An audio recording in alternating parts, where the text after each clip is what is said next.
Bismillahir Rahmanir Rahim. Alhamdulillahi Rabbil Alameen wa salatu wa salamu ala khayri khalqihi Muhammadin wa ala alihi wa sahbihi ajma'in. Rabbi shrah li sadri wa yassir li amri wa hlul 'uqdatan min lisani yafqahu qawli. Allahumma arina al-haqqa haqqan warzuqna ittiba'ah wa arina al-batila batilan warzuqna ijtinabah bi rahmatika ya arhamar rahimin. Amin walhamdulillahi Rabbil Alameen. Amma ba'd. Today inshallah we're talking about the different types of filth and purification from filth. So if you do get filth on you, which is inevitable during your lifetime, you have to wash this off. And how do we wash things off? So obviously, there's a difference between if filth gets on your body. There's a difference between if it gets on something which absorbs water, like your carpet or your clothes. It's different if it goes on something which doesn't absorb water, like plastic and metal. So washing these things, and how we wash these things or how we clean these things all changes according to the material which is being dirtied and what is dirtying it. So physical filth, and we're talking about physical, right? Not spiritual. So we're not talking about not having ghusl, not having wudu. We're talking about physical filth, is divided into two types. We call it heavy and light, which means really dirty and less dirty. But we call it ghalidha and khafifa, which means heavy and light. So the heavy filth includes alcohol, araq distilled from its dregs, and basically just another form of alcohol, beer basically.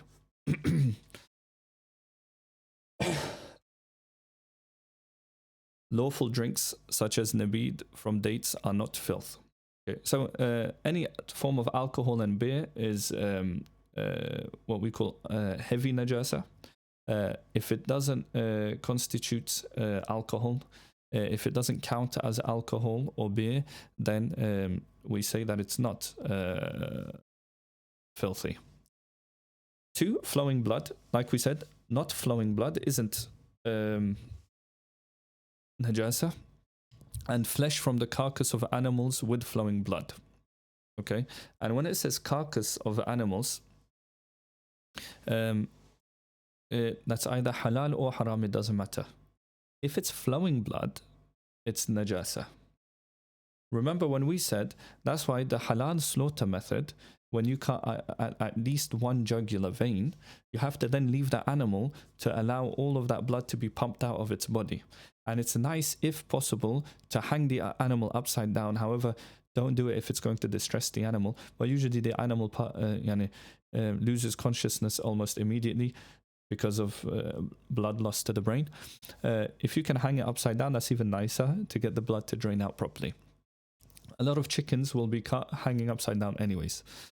So the nice thing about the halal slaughter method is that when you allow this blood to flow out of the body, what happens is the meat doesn't suck up this blood. When the meat doesn't suck up this blood, we say that meat is clean. But what happens is if you don't cut it properly, if you kill a chicken, for example, through gas, which is actually a legal requirement except for religious purposes. So a lot of the non-halal chickens you see, they haven't even been cut. They'll be gassed to death with CO2. So blood has never left that body. The blood has pooled inside of that body and that meat has sucked up all of that blood. That's why we say that halal slaughter is a lot cleaner anyways, because you release all of that blood from the body. So that flowing blood, that blood that's flowing at that moment would be najasa. But after the blood has stopped dripping, and when we say dripping obviously, after that blood has stopped flowing, we say any blood left. So when you're dealing with mincemeat, obviously you're going to get some blood on you. When you're dealing with some chicken and you cut the chicken and you get to the bone, you'll see some blood on the bone, right? None of this is najasa and you can eat it because that is not flowing blood. Also, the hide of a carcass before tanning. Again, if you've slaughtered an animal, but this would normally be a haram animal, like it's been slaughtered not the halal way. Because for example, with a chicken, if you slaughter the chicken the halal way, you can eat the skin without tanning it. Same with the cow, same with any other halal animal you slaughter. So this is a dead animal, which you haven't slaughtered halal way, right? their skin and everything about them would be najasa, and their skin would be najasa until it becomes tanned. What does tanning mean? There's a couple of ways of tanning skin. So either there's a salt way where you basically rub it with salt and you leave the salt on it.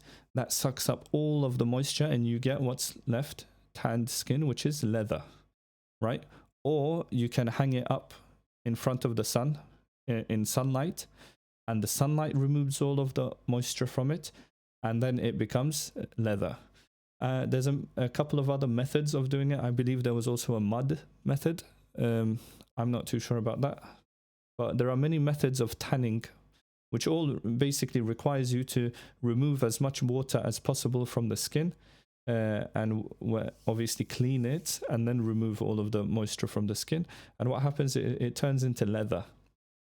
So as long as you tan it, it becomes pure. And that's why we are allowed to wear leather from non-halal slaughtered animals. Because if we were to call it najis, right, if we were to call it impure, then we wouldn't be able to.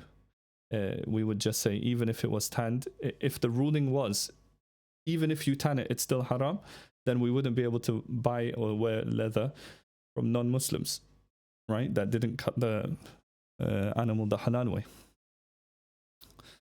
However, obviously, a khinzir, a pig, is always najis, no matter if you tan it or not. Okay, a pig will always be najis. Urine of animals whose meat is unlawful for consumption. Okay, why does it say unlawful for consumption?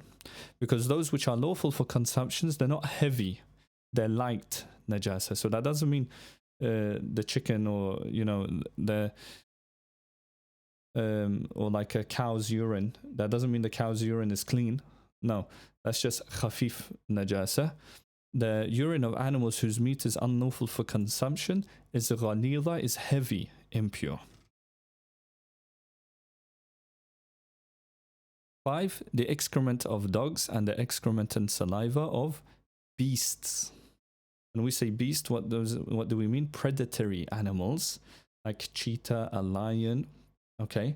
Also, we can say any animals which basically have full canine teeth, right? They're predatory animals. That's the reason they have canine teeth, like foxes, for example. Also, any other cats are also, they're predatory animals. You can keep them, they're clean, but their feces, not clean. Okay.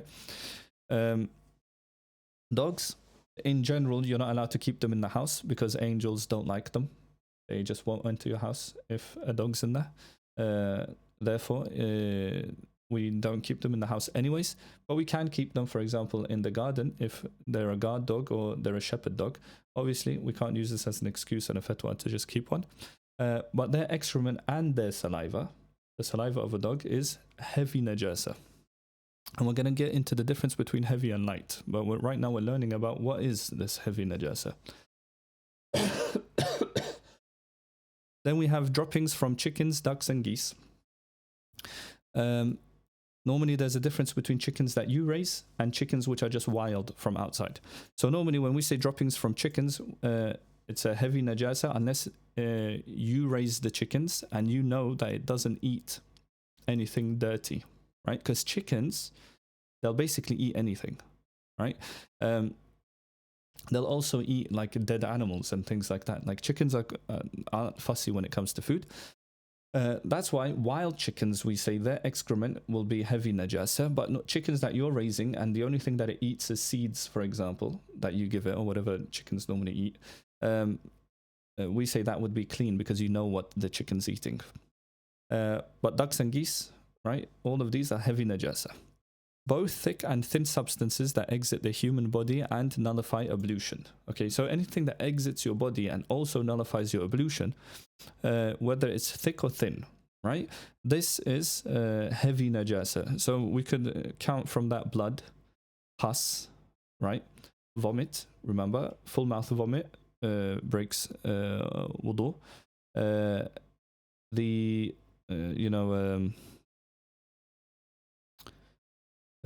semen and anything else like in that regard. Obviously, but not wind. You can't make wind najasa. Okay. So light filth includes the urine of a horse. Okay, so now we're talking about light filth. So we talked about heavy filth, right? Basically any predatory animal, anything that comes out of a predatory animal, right? Chickens, ducks, and geese. Okay. And anything from the human body. Human body is always going to be heavy najasa. Okay, light filth includes the urine of a horse, urine of animals whose meat is lawful to eat. So that includes goats, cows, most animals that we'll see on a farm, right? Including camels, and droppings of birds that are unlawful to eat.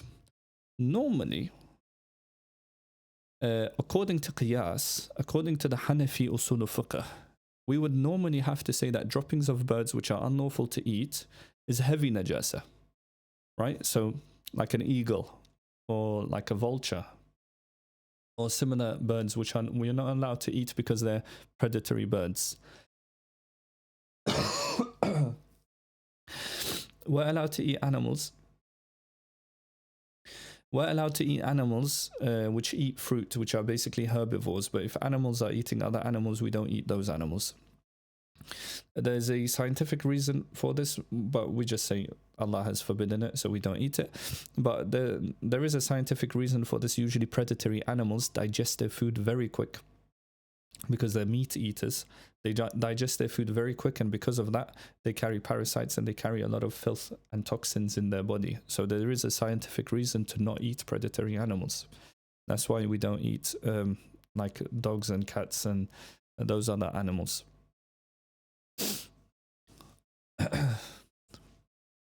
So here comes the difference between heavy and light. So we said this is heavy, this is light. So what's the difference? So the quantum, which just means the amount of 1 dirham in weight. Okay. Sorry, I need one moment.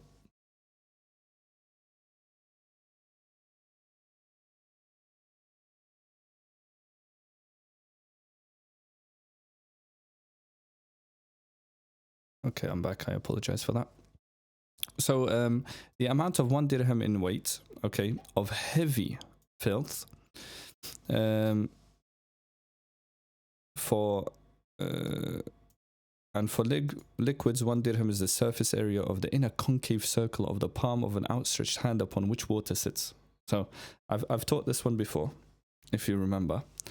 So when it comes to solids, obviously there are solids and liquids, and we measure both differently, right? When it comes to solids, we say up to 1 dirham. And if you remember, a dirham was about 3 grams.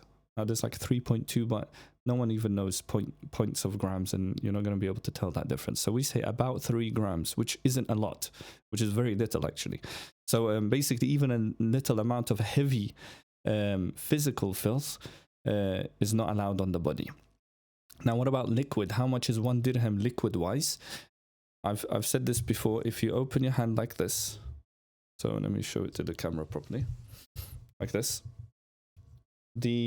and you were to pour water into your hand wherever the water sits, so it's actually not the whole palm, it's more inside the palm.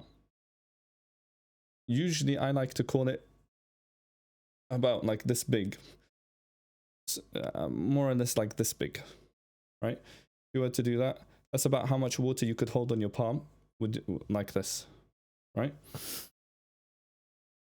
So not a lot, as you can tell. So if that was urine, yeah, how many drops would that be?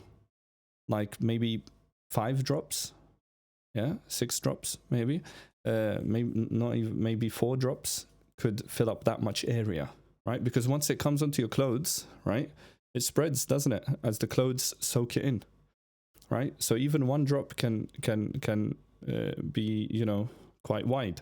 And if you get 2, 3, 4 drops, that could be that's going to be enough to fill up that much space, right? So heavy najasa, basically you're not allowed any on you, basically, right? Because the quantity is so little. Like you're allowed 1 drop, but after 2 drops you're basically getting really close to the edge, right? The urine of a cat in other containers, for example, in other than containers, for example, upon garments. So what does that mean? That means a liquid container.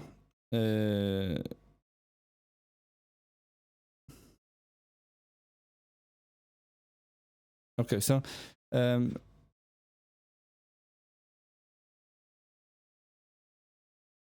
upon garments, mass droppings and the like of wheat, as long as traces of filth do not become manifest. So what we're allowed basically to have, the amount of filth that is excusable. So we said close to 1 dirham. Once it gets to 1 dirham, you're not allowed to have it on you. For liquids, we said up to a tiny bit of the palm, basically the inside of the palm, this much. That's how much you're allowed to have. Anything past that, you're not allowed. So if you're praying and you have 1 drop of urine on you, that's fine. If you have 1 drop of blood on you, that's fine. Okay? And when we say fine, it's makruh, but your salah is valid, is what we're trying to say.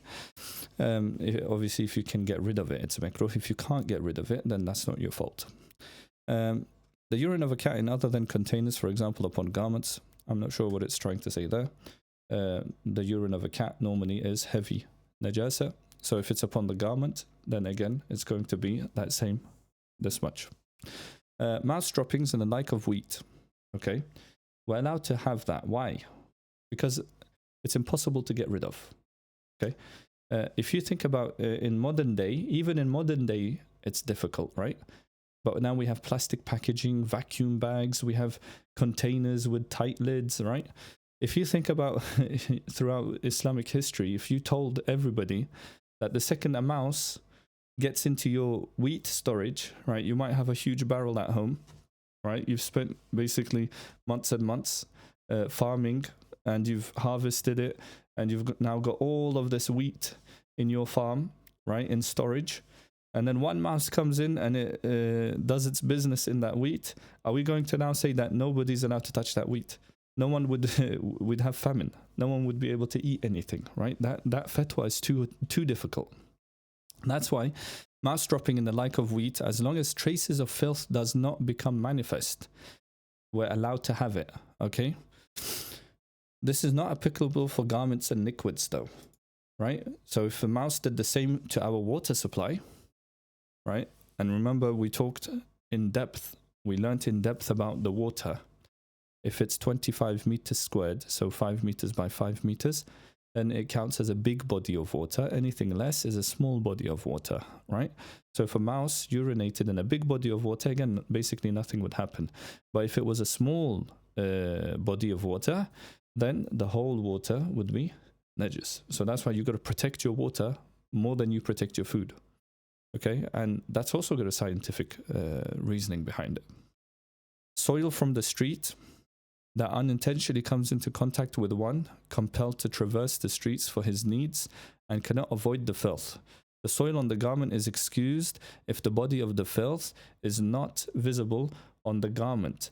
And what we're talking is, normally soil itself isn't najis. It's not najasa, it's not impure. We're talking about filth on the streets, okay? Now, obviously, nowadays we have roads and cement and pavements, but think back, right, to a village. That village, that soil is going to be dirty. Why? Because there's animals there, there's sheep there. You know, if you look at Turkey, there's cats everywhere, there's dogs everywhere. If you look at Yemen, there's goats, there's, chickens, and that's normal, right? So the soil on the street is going to be impure, right? Due to the fact that there's so many animals everywhere. But because that ruling would be super difficult, if we said the second that some soil gets on you, now you gotta, it's 3 grams and 3 grams is basically nothing, now you can't pray, then no one's going to go to the masjid, everyone's going to pray at home, right? Because he knows the second I go out into the street, I'm going to become najis, right? Because of this, we call umumu balwa. Umumu balwa means a difficult situation which encompasses all people, not just one person. One person would give him a fatwa, right? But if it's umumu balwa, then we understand that even if we were to use our brains, we know that this ruling cannot be right because it's too difficult, and Islam isn't such a difficult religion, right? We've got our ways of finding fatwas, right? So finding of rulings. We know that if we gave this ruling, this is going to be a wrong ruling. Why? Because Islam can't be this difficult. Okay. Another one, the vapor of filth, dust from dung, and splashes from the dirty wash water of a corpse that the washer cannot protect against while attending to a corpse. This is all allowed. Okay.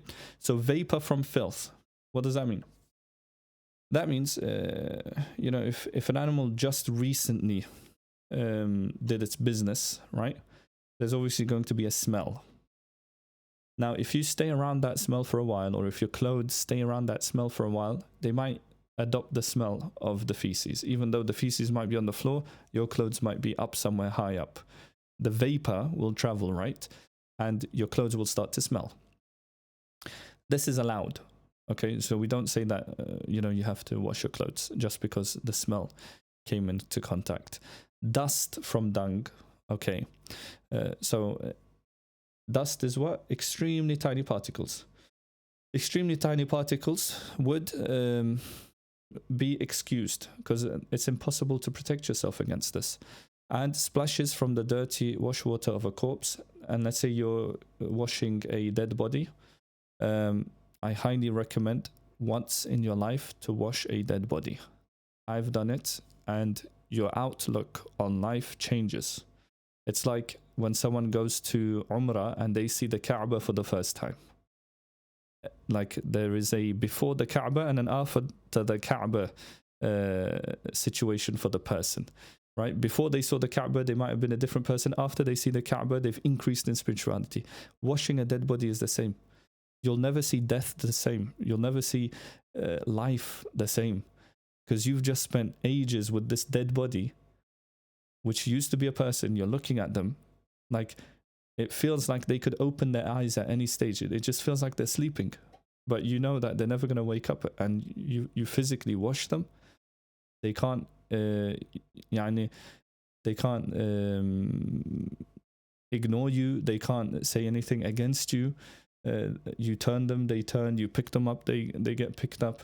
They're not complaining. You understand that this person's dead, and then you go and then you actually bury the person. It changes your outlook on life. So definitely recommend washing a person at least once in your lives. It's not as hard as people sometimes make it out to be.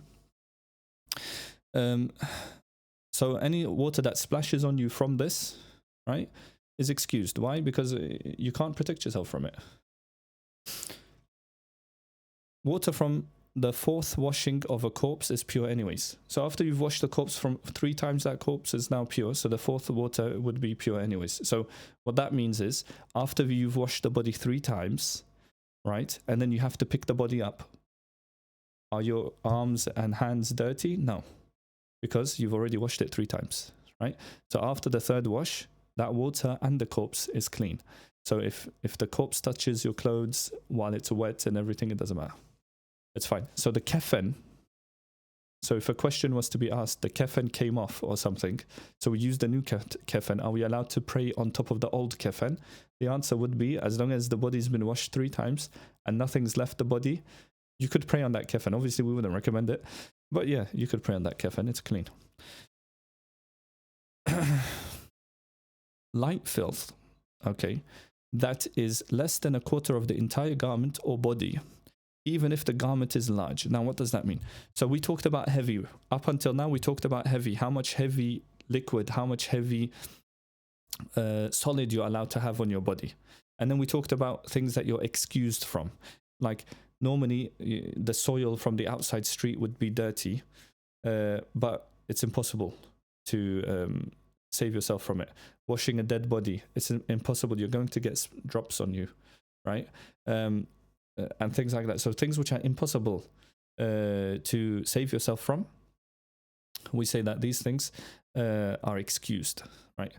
But normally the ruling is, if it's a solid, about 3 grams, 1 dirham. And if it's a liquid, again, 1 dirham, but about this much. So slightly larger than a 50p coin. Obviously, everybody's handspan is different and everything. So about 50p coin, about slightly larger. Obviously, no one's going around with a measuring tape, right? Just know that 50p coin isn't much, especially with liquid, which gets absorbed into clothes. 1-2 drops would maybe be enough to fulfill all that thing. So light filth, that is less than a quarter of the entire garment or body, even if the garment is large.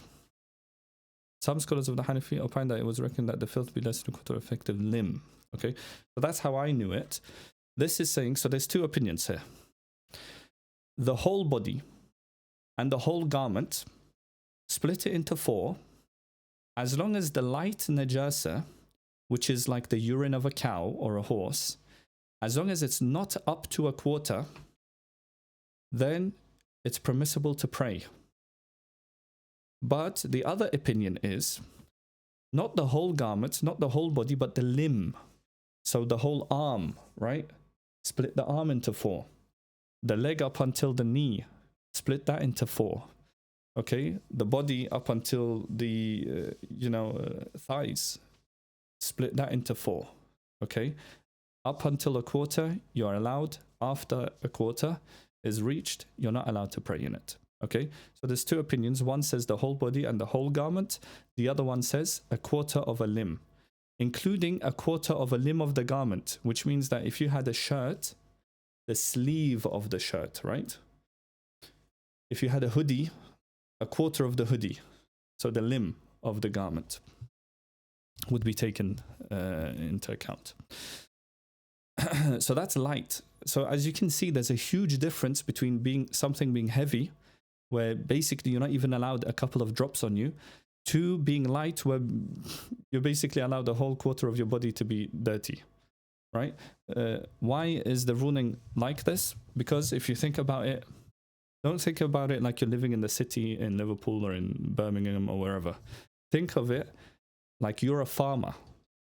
If we were to tell you, right, that 3 grams of cow feces will, nullify your salah, how are you ever going to do your job? Right? Have you ever been on a farm? You know there's feces everywhere. How are you ever going to do your job?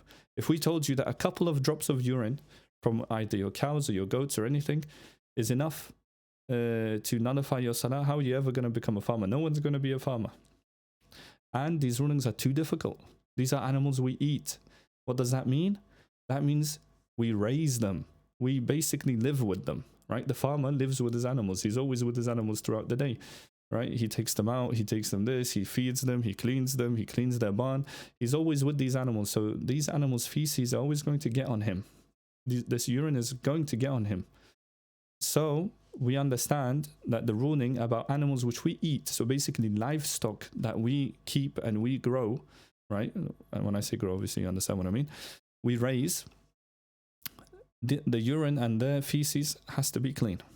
Has to be light, not clean. Light najasa. But anything else, like predatory animals, like dogs, right? You might be a shepherd. You might have a shepherd dog. The dog's feces is what you have to really watch out for, right? Now, spray of urine like the heads of needles. So what this means is you went to the toilet, right? And it splashed on you. If it's like the head of a needle, so we're talking basically microscopic splashes, that's allowed, that's forgiven, because you can't run away from that. If it's big splashes, then that means you're doing something wrong, right? If you're getting big splashes of urine on you, you're doing something wrong. You're either doing it standing up, you're doing it in a wrong place or whatever. You're doing something wrong if you're getting that much splashing on you. But if you're only getting like needle drops on you, that's forgiven because you can't save yourself from that. Even if the trace manifests itself on the garment or in water, okay?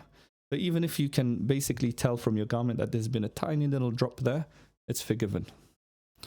If one sleeps upon dry filth and perspires, now remember, there is a rule.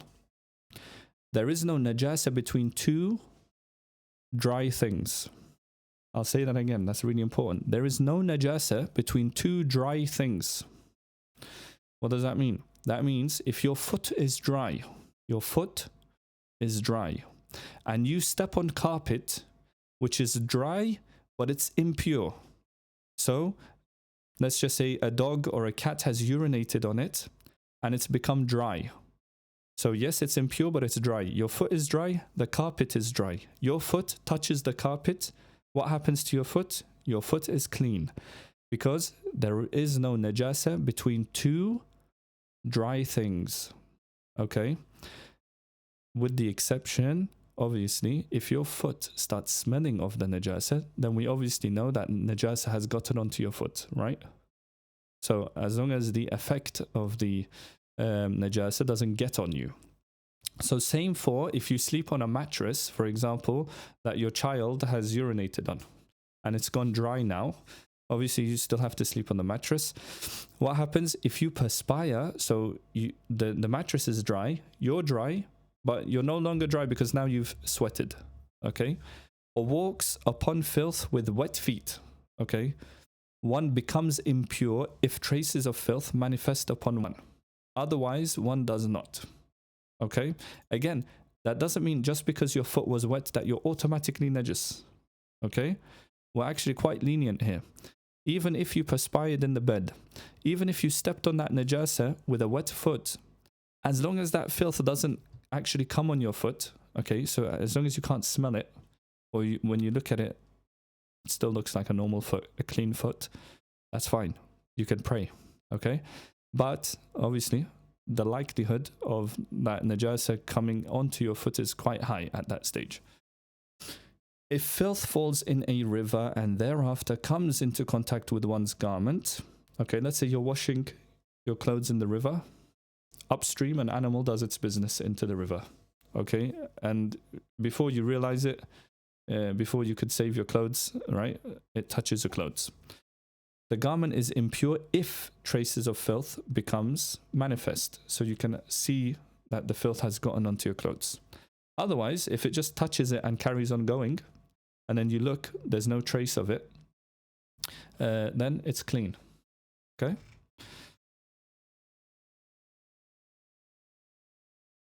A pure, dry garment, okay? So a lot of these rules, right, you got to keep in your head, right? These are everyday things which can happen to you, okay? These are everyday things which can happen to you, right? Because we're city dwellers, right? We don't usually deal with animals on a daily basis. We don't usually deal with rats and mice, right? But anything else, like spraying of urine, sleeping on something dirty, stepping on a carpet with a dry feet or wet feet, and that carpet turns out to be najis, right? And I already told you how accidentally you might make your carpet in your house najis. If you have a bath, right, and you had najasa on you, that whole bath water becomes what? Najis. And if you didn't wash your feet afterwards and you just started stepping all over the house, you could accidentally make your carpet in your house najis, right? So then if you were to accidentally step on that again with wet feet, again your feet would possibly become najis if the traces, got onto there. So you got to be careful about these things. A pure dry garment does not become impure by being wrapped in a damp garment that was soiled with something like filthy water, not something like urine, okay? Filthy water. Why? What's the difference? Urine has a smell, and that smell will get onto that clean clothes. But filthy water, right, that doesn't have a smell, right? That doesn't have, so you can't tell whether it's on that clothes or not. So if a garment has been washed with filthy water, so that whole garment is damp, not wet, damp, okay? If it's dripping wet, obviously, that water is najis.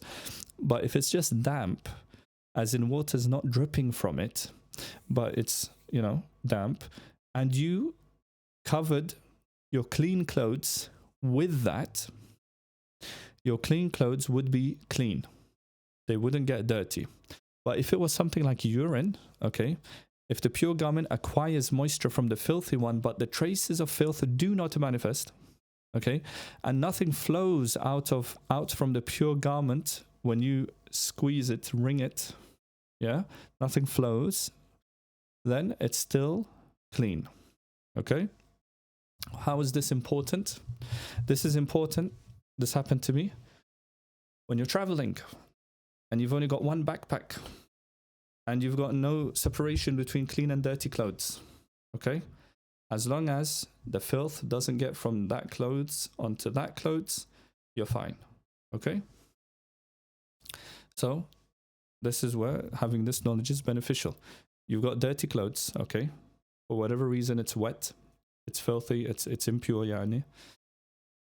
You squeeze it as much as you can. You make sure that it's not wet and that it's damp, and then you can put it into your bag or your suitcase or whatever. Okay? When you're traveling, sometimes you've got to do things like this. There's no shame in it. A damp garment does not become impure. Okay, so now we talked about a dry garment. So a damp garment, so the clean clothes you have are damp. So we can think of it like a towel that you just used. Okay, it's damp, but it's clean, your towel, yeah? A damp garment does not become impure by being spread on dry, filthy ground. And the ground becomes damp because of it. Okay, it does not become najis. It does not become impure. Okay, but the traces of impurity do not manifest on the garment. That's the important thing. If you've noticed in every single one of these, what are we saying? As long as there's no trace of it. The second there's a trace on it, if you can smell urine on your towel, if you can see blood on your towel, if you can see feces on your towel, it's game over. It's dirty, right? But if there's no traces on it, then it's fine. Neither does a garment become impure if wind blows on filth and then the wind comes into contact with the garment, unless traces of filth become manifest on the garment. And we're not talking about the smell, we're talking about seeing that filth. Okay? Because why? We said that the what did we say? What word did we use here? The vapor of filth. Right? The vapor of filth doesn't get your clothes dirty. So we're not talking about the vapor here, we're talking about wind blew on feces or on urine, and then that wind came onto your clothes, okay? As long as it doesn't bring traces, right, physical traces of that najasa onto your clothes, that's fine.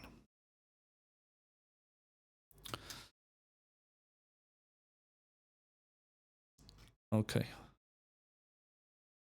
So how much time do we have?